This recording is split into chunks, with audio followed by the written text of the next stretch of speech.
हजारों हेक्टेयर जमीनें तबाह हो जाएंगी।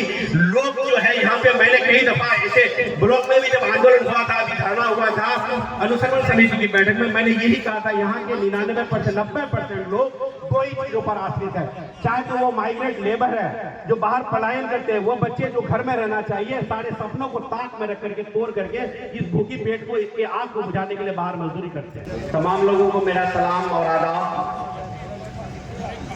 और जैसा कि मन से एक निर्देश है कि वक्त की कमी है, बहुत वक्त कम वक्त में ही बात को रखनी है, क्योंकि जिस प्रोग्राम का आज आयोजन हुआ है चरिया की सरजमी पर, हमारे जो गणमान्य नेतागण हैं उन तमाम लोगों का आना प्रारंभ हो चुका है। और जैसा कि आज चरिया के इस मैदान में, इस पावन धरती में मंच पर आसीन हमारे स्थानीय किशनगंज के माननीय सांसद डॉक्टर जावेद आजाद साहब, हमारे पूर्व मंत्री जनाब हाजी अब्दुल सुभान साहब और स्थानीय जनप्रतिनिधि मुखियागण और तमाम नेतागण, और मैं तमाम इस 22 विधानसभा कोचाधामन, अमौर, रोहटा, चूंकि पूरा क्षेत्र यहाँ तक प्रभावित है, तमाम दूर दराज से आए हुए हमारे गार्जियन स्वरूप लोग, हमारे नौजवान साथी, बच्चे, बूढ़े, तमाम लोगों का मैं खैर मकदम करता हूँ और हार्दिक अभिनंदन करता हूँ। दोस्तों, वक्त की कमी है, बहुत जल्दी अपनी बात को रख करके खत्म करना है। अगर समय होता तो थोड़ा लंबा चलता।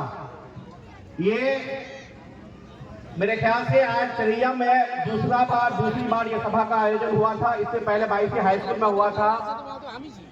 मैं एक चीज ये कहना चाह रहा हूँ कि ये शुरुआत है, ये लंबी लड़ाई, ये लड़ाई काफी लंबी चलने वाली है।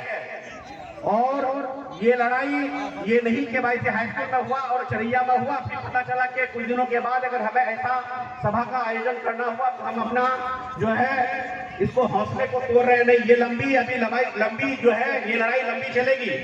एक शॉर्ट टर्म में एक छोटी सी बात बता रहा हूँ। जैसा कि भारत जिसको ब्रिटिश गवर्नमेंट ने कब्जा किया था, सबसे पहले लड़ाई जब छिड़ी थी तो हमारी जमीन छीनने का काम हुआ था। वहां पर भी हमारे ही मुल्क में हमें बंधक बनाया गया था, हम अपने ही मुल्क में गुलाम बन गए थे। जमीन में अगर फसल नहीं भी हो रहा था, सुखाड़ का मौसम होता था तो भी लगान भरा जाता था। वही कहानी फिर आज लौट करके यहाँ आ गई है कि सीमांचल के लोगों की जमीन को छीनने का कार्य कर रही है ये दमनकारी सरकार।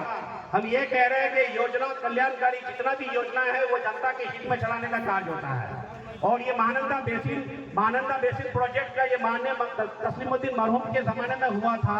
और आज ये चीजें बहुत लोगों ने भ्रमित करने का भी काम किया। मैं धन्यवाद देता हूँ जनाब हाजी अब्दुल सुभान साहब को, मंत्री जी को, जिन्होंने इस मामले को लेकर के एक जो है आंदोलन छेड़ करके रखे हैं पिछले 2 साल से।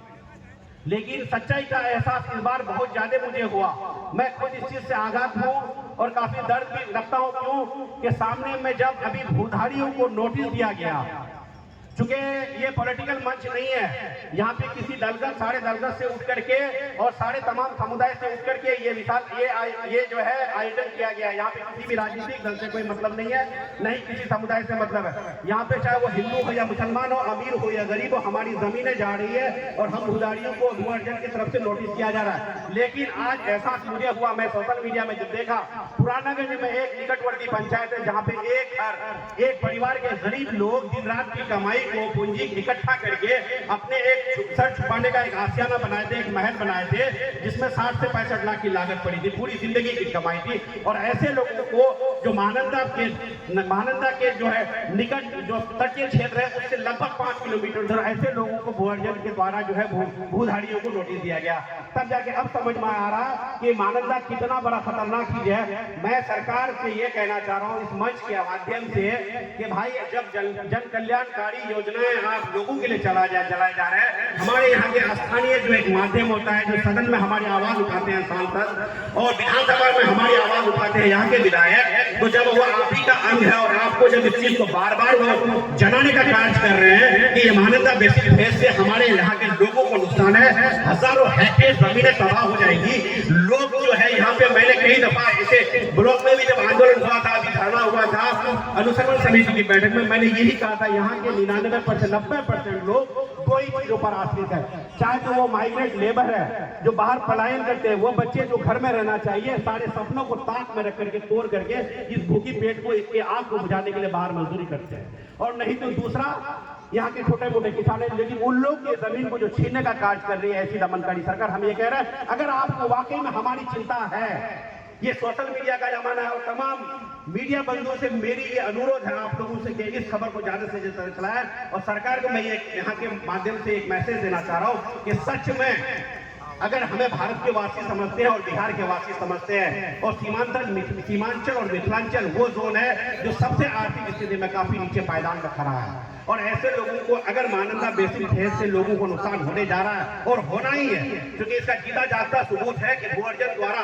जो भूधारियों को नोटिस दिया गया वो दिख रहा है कि कितना बड़ा खतरनाक चीज है। तो मैं यहाँ से ये कहना चाह रहा हूँ कि इसमें संशोधन करें, और हम तमाम लोगों से ये अनुरोध कर रहे हैं कि इस लड़ाई में जब जब लड़ने की जरूरत होगी तो क्या आप लोग तैयार हैं? हाथ उठा करके एक बार बताएं, क्या हम लोग बात पढ़ने के लिए देंगे?